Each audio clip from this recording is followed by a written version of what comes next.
Hello again, this is the course of data structure and algorithms, and in this video I would like to explain about quicksort. So what is quicksort and how can you do the implementation of the quicksort, and let's see. So the agenda of this uh, video will be explaining about the quicksort tree and the quicksort analysis. If you think this kind of graph, you may think that, oh, it's the same with the merge sort. Really? So let's see. So when we are doing the merge sort, we just divide into two. So we do the partition into two, and then partition into two, partition into two. However, when we do the quick sort, we try to randomize. Okay, so we are trying to randomize the sorting algorithm based on the divided conquer paradigm, but we're not just partitioning. Okay, we are not do the partitioning for divided by 2, but we pick the random element x we call as pivot, and we will partition the s. So the L will be the element less than x, the E is the elements equals to x, and then G is the element greater than x. Okay, so L, E, and G. After you have the L, E, and G, then you will recur. So you need to sort the L, you need to sort the G, and then finally you will combine. So you want to join the L, E, and G. In the merge sort, in the heap, we also use the partition, but this partition is particularly for the quick sort. Okay. So we partition an input sequence as follow. First, we remove in turn its element y from S, and we insert y into L, E, and G, depending on the result of the comparison with the pivot X. So if you have X, then you will check if it is lower. Okay, so maybe the idea is something like this pseudocode. Okay, L, E, G is empty, and then let's remove P, and you just put the P into the X. Okay, and yeah, P is the pivot actually. So how can we choose the pivot? So there will be another discussion about this. While S is not empty, okay, so it is the list. If a list is not empty, then let's do. So the Y is the remove first. So yeah, so it is the list in the first one. So we want to remove the first and then check if the Y less than X, then we will add the we will put the y as the last of L, and if y equals to x, then we will put the y as the at last, and if y is greater than x, then we're using the G to the at last of y. So please be careful with this notation, L, E, and G. After you have the L, E, and G, then you just return back. Okay. This is the Python implementation. Okay, and I think I will explain this one in a separate video. Okay, the idea of the quick sort is like similar with the merge sort in terms of divide and conquer, but the way to do the partition is a little bit different. When you do with the quick sort, it's the execution of quicksort is depicted by a binary tree, so it's the same. Yeah. So each node represents a recursive call on quicksort and stores. So the first is the unsorted sequence before execution and its pivot, and next is just sorted sequence at the end of the execution. The root is initial call. Okay, so this is the root, and then the leaves are called for the subsequences with the size of 0 or 1. Now, yeah, you can see this one like this one. Okay, if one of them is empty, yeah, of course there is no necessary to deal with the future, so just put 0. But if it is meaningful or there is a value on this one, and just put 1. How can we choose the pivot? Okay. Yeah, in the later part we will learn about how to choose the pivot, but for now let's make this number. Okay. And then because we already select the pivot is 6, and we want to get the value which is lower than 6. 7 is lower than 6? No. 2 is lower than 6? Yes. Okay, we put 2 here. 9 is lower than 6? No. 4 is less than 6? Yes. Here we have 4. 3 is less than 6? Yes. Then we have 3. 7 is less than 6. Oh, sorry, not 3. Okay. So 7 is less than 6? No. Okay. 1 is less than 6? Yes. Then yeah, we put 1 here. Okay. So after you have the 2, 4, 3, 1, okay, now I'm using the pivot equals to 2. Because the pivot is 2, then yeah, the remaining value for the left one is only 1, but there are 2 numbers in the right one. So after we have the 1, 2, 3, 4, because the pivot is 2, then you just try to figure out with the other numbers. Let's say because we put 2, then we focus only the number 1, but if we have like this one is already from the first one, it means yeah, we would just want to check the 3 and 4. The same with this left part. So the right part will consist of, okay, 7, 9, and 7. Okay, so those are bigger than 6, so we put the 7, 9, 7, and you know that the number are duplicated. How can you handle this one? Yeah, in this case you don't need to handle because they are the same, so just assume that you have only one value. Or yeah, we can just put this again here, just to 7, 9, 7, and then the 9 is only one element. It will go, yeah, like in the leaf node, and then you will go up to show the sequence 7, 7, 9, and then finally you just put the 6 here, and then the remaining are the numbers that has been sorted. Okay. The worst case, in the worst case, the quick sort will just do until n power 2. Okay, so the pivot is unique minimum and maximum element. So I cannot say like in this case, yeah, you need to use this pivot. In that case, you need to do that pivot, because each dataset has its own characteristics. Okay, and one of the L and G has size n minus 1, okay, and the other size has 0. Okay. And the running time is proportional to the sum. So it means, yeah, if you do not know how many numbers that you want to use, then you can just use the n plus n minus 1 plus until 1, then yeah, that will be the summation. Okay. So the worst case for the running time of quicksort is O n power of 2. So this is the depth. Okay, this is the depth of the tree, and then yeah, this is the leaf node. Okay, we are expecting the running time of this quicksort, okay, depending on the could call and the pet call. Okay, what does it mean? So consider a recursive call of quicksort on a sequence of size s. Okay? So the could call and pet call. The could call means the size of L and G are each less than 3 multiplied by s divided by 4. So s is the sequence of size. So it means, let's say, if I know the sequence of size, if I have 5 elements, then you will do the 3 multiplied by 5, okay, then 15, 15 divided by 4, something like that. So we can say that this is the good call if the size is suitable.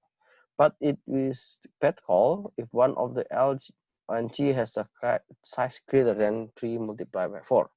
So if you just put the for example in this list, okay, how can you choose this pivot? Okay, yeah, you already know that you use 6 as the pivot.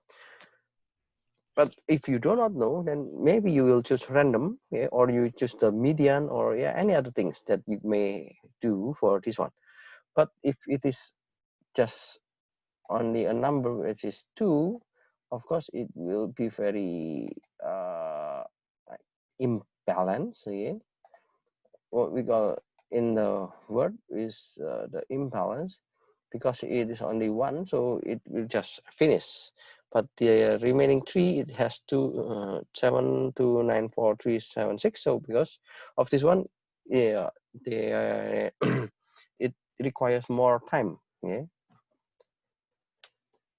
So a call with good probability is like 50-50. Okay, 1/2. 1/2 is yeah, we want to get the possible pivot. Okay, and yeah, this kind of probability will be the basis to measure this kind of uh, sorting. Okay, so we have the bad pivot, and we have the good pivot. Okay. What does it mean? If you have 16 element, okay, you can just try to figure out this one and this one. So those are the bad points. So you can choose any points inside this. Okay.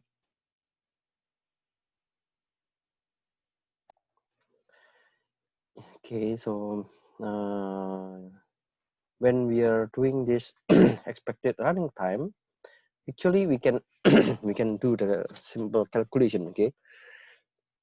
So I give you the proof, but just for short, I can say something like this one. You know the coin toss. Okay, when you have the coin, let's say I have coin, okay, like this one. So you have the head or tail. So when you do this kind of tossing, okay, so the number of coins, okay, it means you will have the possibility of head and tail, and the expected numbers. The expected number will be 2k. And yeah, with the idea of this uh, head and tail, we want to apply to this kind of tree. Okay, so this kind of tree, we will also have the expected hit. Okay, if you are doing with the coin, you will have the expected number of coin tosses. In this case, you will have the expected hit.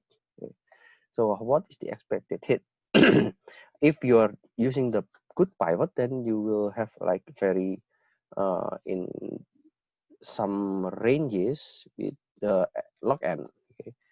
But if you are if the if this one is the good calls, then yeah, we can have like I divided by 2, and the size of the input sequence for the current call is at most 3 divided by 4 power I divided by 2 multiplied by n. Okay. Yeah, we can say this is the worst case for the good calls. Okay. For the node that has tab like this one, so we can call from this one.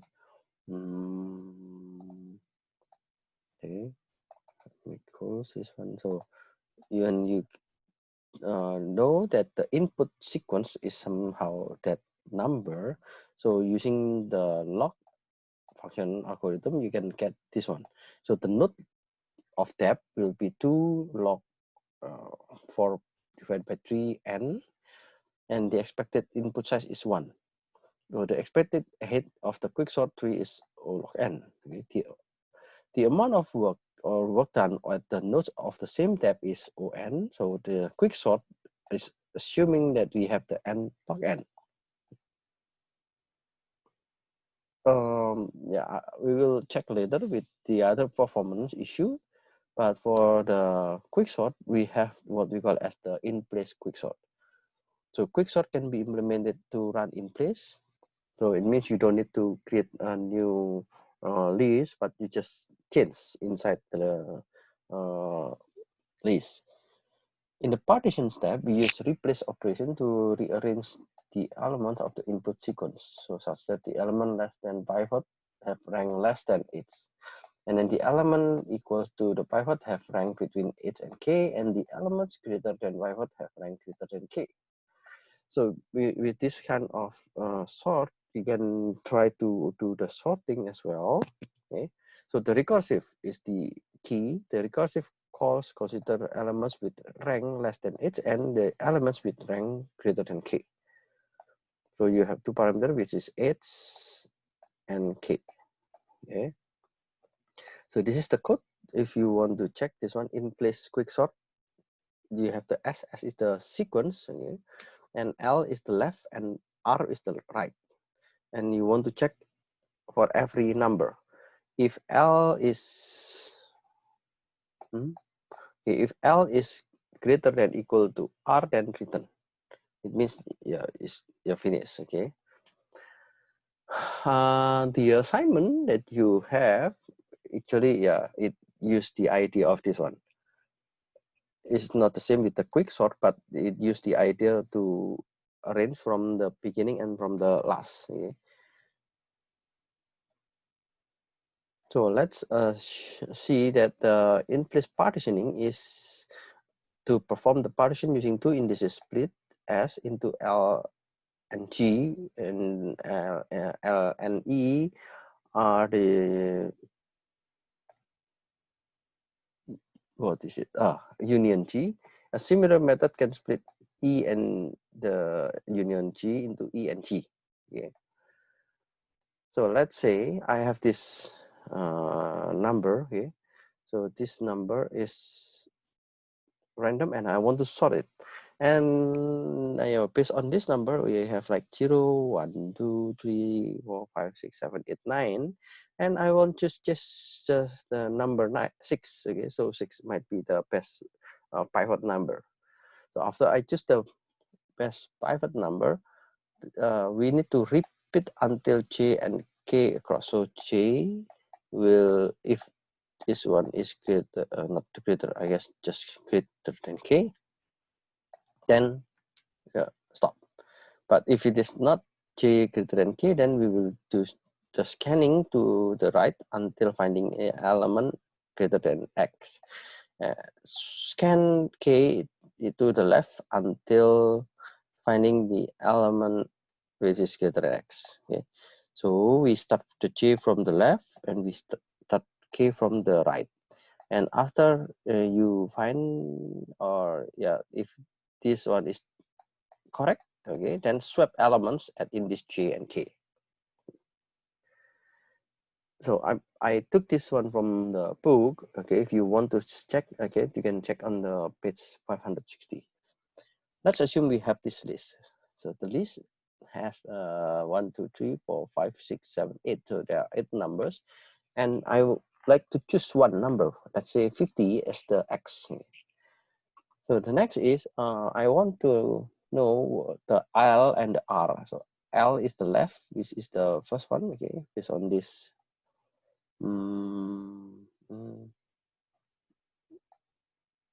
Yeah, you need to see the rank L and R. Okay, so if it is in place, then you will just start from the beginning and from the last, and then you will check LR, okay, which is satisfying the condition. Okay, so now we have the 85 and 31. Okay. If you are doing the ascending part, then of course you need to exchange. Okay, so you will exchange the 31 and 85. You will exchange the location, and then now the new of this index will go forward. Okay, and here also R will go inward. Okay, and after I finish those, then let's say I have another problems with 63 and 17. Okay, so they are already nearby, and of course you need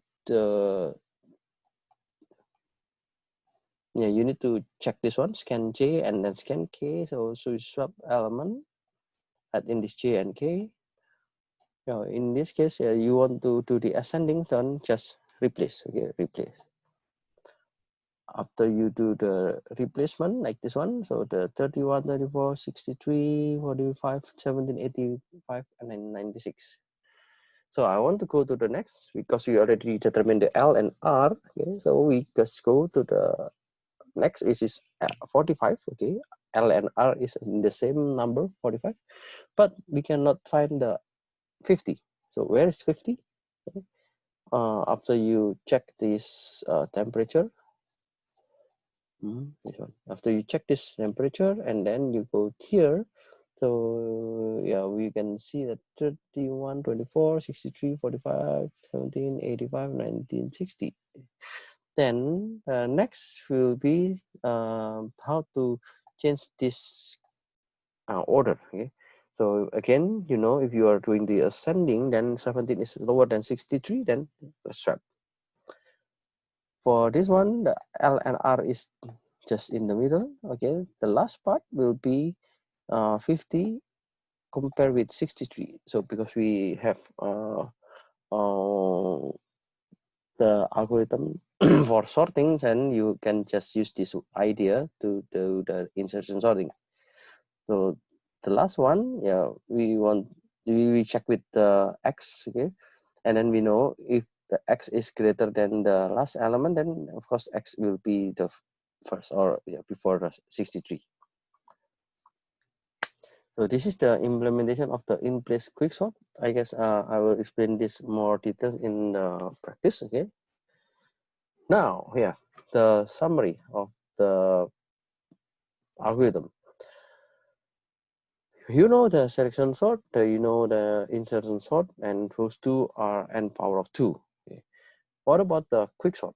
So we have the idea about heap sort, and we also have the idea about the merge sort. So in the merge sort, it always show you the n log n. Okay. And the heap sort will always show you n log n. So it mentioned like in place, and then it is fast. Okay, good for large input.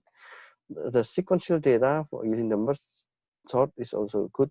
Okay, and yeah, it's fast. Okay, so the merge sort, many people said that it's very fast, but you can see the quick sort. Okay, what is meaning by quick sort? You already learned the paradigm of the divide and conquer, and you just use the quick sort for this problem. And the problem that we have now is the time. Some people said that yeah, it should be n log n, but in the worst case, it is expected to have more than one. Okay, because if there's a bad call, let's see. Yes, if I have bad call, it means, yeah, if I have this bad call, it means all this number will be executed. So the number will be the same with just the same with the number of elements in that particular list. Then, well, why do you need to have the method for this one? If the number of data is very big, of course, yeah, you need to be very careful. But it is just obvious. We have only 10 data, then there is still no issue about the performance. But when you have those numbers in your real life, then it will be something that you need to solve it. Okay, so the quick sort actually is the worst case. Okay, the worst case is able to be n power of 2, but expected. Okay, expected means yeah, something that we assume that the best standard is the n log n for quicksort, and the expectation, yeah, maybe it will take like some time for n power of 2. So yeah, this quicksort is also one of the possible algorithm for the sorting methods. And yeah, I really hope that all of you are having more understanding about this sorting, and you can apply in, I don't know, in your data set or in your daily life. And if you have anything related to sorting, then you can choose among this option. Okay, so I think that's all for this video, and I will continue with the other video on next video, and we will practice about the Python. So next video, I guess I will share about some um, application with Python and the data structure. And if you want to discuss something related with your team project, yeah, then you can just feel free to email me and we can discuss. Or if you want to visit my office, then we can just make an appointment for that one. Okay, then thank you very much for joining this video. See you.